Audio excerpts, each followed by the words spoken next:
consenso da galera que segue a ufologia? É que tem muitos OVNIs espalhados pelo planeta, só que a maioria deles são camuflados? Ou são poucos casos que acontecem realmente da galera deles virem pra cá? Ih, rapaz.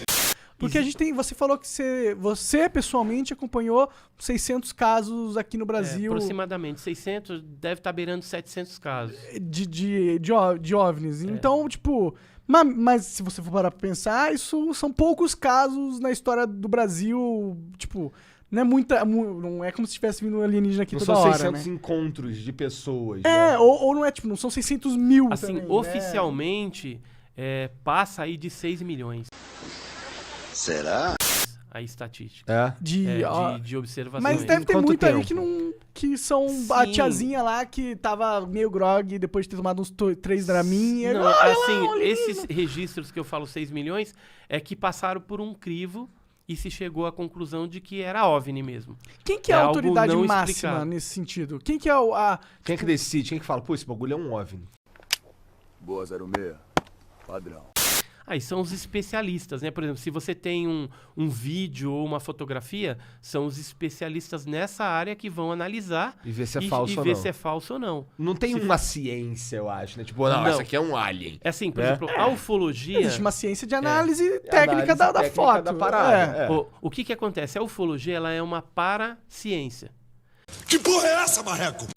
Como ela é uma paraciência, não é uma ciência, ela se utiliza de outras ciências para a gente ter uma compreensão melhor desse fenômeno que está ocorrendo. Ou seja, você vai usar a química, a física, a astronomia, né, para poder entender um pouquinho mais, astronáutica, para entender um pouquinho mais desse fenômeno. Por exemplo, quando a gente tem fragmentos, aqui, por exemplo, são fragmentos do caso da explosão do OVNI em Ubatuba. Não me tira de tempo, vixe. Que aconteceu em setembro de 57, na Praia das Toninhas. Lá foram recolhidos fragmentos desse objeto que explodiu, que tinha o formato de um disco voador, e foram analisados no Ministério da Agricultura no Brasil e foi dado como um material de alta concentração de pureza, sendo que a sua composição química era magnésio. Recentemente, nós recebemos de um filho de um militar do Exército, que já tinha falecido. Isso faz pouco tempo que tu recebeu isso aí? Esses 4 fragmentos aqui, a gente recebeu faz pouco tempo. E aí? Não, e aí, mano? E aí? Aí nós levamos para a USP, né, para a Universidade aqui de São Paulo, para 2 laboratórios que providenciaram análises quantitativa e qualitativa, para a gente comprovar se realmente a gente estava diante de fragmentos daquele OVNI que explodiu em 57. E se desse na análise um diagnóstico de que era mais do que 99% de magnésio, a gente teria realmente um caso autêntico. Ou será que não? É difícil ter E foi o que deu, tá? Deu 99,3. É difícil um fragmento, um pedacinho de metal, de magnésio ter esse tipo de pureza? Isso é algo raro? Então, hoje, a gente pode até forjar um negócio desse, né? Em metalurgia, você chegar numa composição química desse tipo.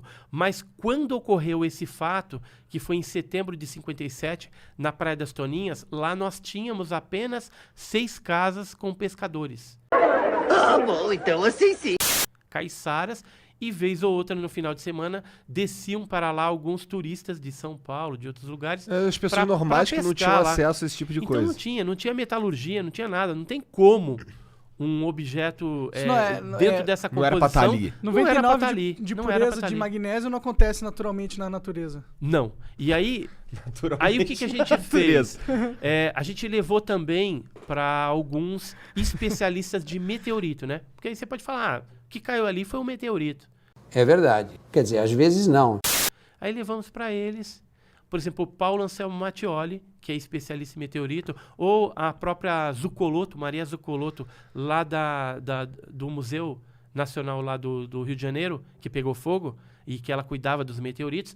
Eles falaram o seguinte... Ela analisou isso, essa pessoa? Analisou. Essas pessoas viram isso aqui. Analisaram. E aí, o que eles emitiram de parecer? E eu sei lá, porra. Ele falou, olha, isso não é meteorito. Por quê? Porque meteoritos que caíram na Terra, que têm em sua composição magnésio, no máximo estourando, teria 26% de magnésio. Combinado com outros elementos, níquel, ferro, farringitonita, estanfiodita, outras coisas, né, que caracterizam meteorito. E nesse caso aqui, não tem isso. Caraca. Você não, é 99%. Então, com Então, certeza foi não algo é. feito, algo O Paulo Anselmo feito Mattioli fala assim, artificialmente. é algo feito artificialmente. Se foi feito por algum terrestre, não sabemos. Se foi feito por algum extraterrestre, também não sabemos. Só é muito estranho ter esse material naquela zona depois de uma explosão, sendo que na Que época... explosão é essa? Que história é essa dessa explosão? Eu tô por fora. Eu também. O que estourou? Então, foi visto por pescadores e alguns turistas ali na praia um objeto se aproximando em forma de disco. Quando ele chegou bem próximo da linha d'água, ele começou a subir. Quando ele subiu, ele explodiu, né? E voou vários pedaços pequenos na praia, né? E na areia também, que foram coletados. E alguns pedaços grandes afundaram, submergiram no mar. Que depois a gente ficou sabendo que foi recolhido pela Marinha brasileira. Ou será que não? Estiveram com um barco lá recolhendo esses pedaços maiores, né? E esse caso aí, alguns fragmentos chegaram na mão do Ibrahim Suede, que era um colunista do jornal carioca, do Globo, de bastante repercussão naquela época, e ele publicou isso, né, numa notícia, e o doutor Olavo Teixeira Fontes, que era um médico e ufólogo também naquela época, já falecido, ele teve a oportunidade de pegar esses fragmentos e mandar analisar. Eu desconfio. E na época os americanos, uma entidade chamada APRO, de Jimmy Coral Lorenzen, se interessaram pelo caso, e aí ele encaminhou os fragmentos, e esses fragmentos foram analisados também em laboratórios norte-americanos. O que a gente sabe hoje é que há uma atenção muito grande em cima desse material por parte da comunidade científica. Mais ou menos, eu não vou mentir. Por exemplo, vou citar um aqui. O físico francês Jacques Vallée, bem conhecido, trabalha na NASA, é consultor do Bigelow Aerospace. Ele esteve pegando recentemente fragmentos desses que se encontravam no museu na Argentina. Senta que lá vem a história. Levou para a Universidade de Stanford e lá eles fizeram análises isotópicas nesse material e estão descobrindo que a composição... Uma análise isotópica para ver a composição. Isso, dos isótopos dentro desse material. E o que eles descobriram? Que um magnésio terrestre não tem a mesma composição isotópica que isso aqui. Complicou.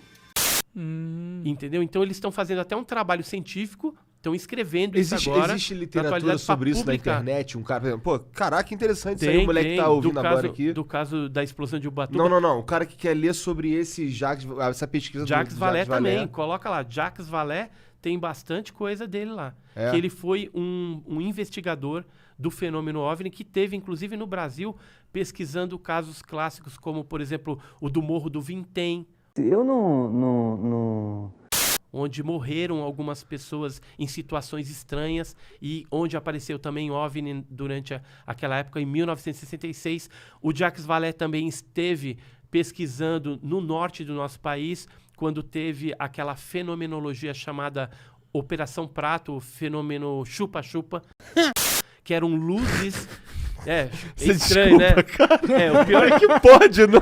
Fenômeno chupa-chupa, né? Irmão, aí, ó. Aí, no próximo chupa-chupa que tiver, tu me chama. Tem certeza, cara? Então, mas vamos falar sério aqui. O fenômeno chupa-chupa, cara, ele... Que onda é essa, meu irmão? Ele foi pesquisado pelo primeiro Comando Aéreo do Pará, né? Que a Força Aérea Brasileira se interessou. E ele era chamado também de luzes vampiras, porque era um fenômeno luminoso que...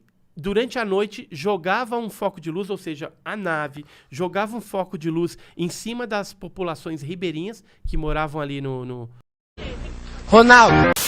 próximo aos rios, né, da Amazônia ali, do Pará, Maranhão e Amazonas, E através desse foco de luz saiu uma bolinha. Essa bolinha atingia ou o pescoço dos homens ou a parte superior do seio das mulheres e extraía pequenas porções de material biológico. Que nojo. Sangue, plasma, algum tipo de coisa era retirado e essas pessoas se sentiam fracas, tinham náuseas, né? E ficavam, às vezes, paralisadas parcialmente, temporariamente, por alguns dias.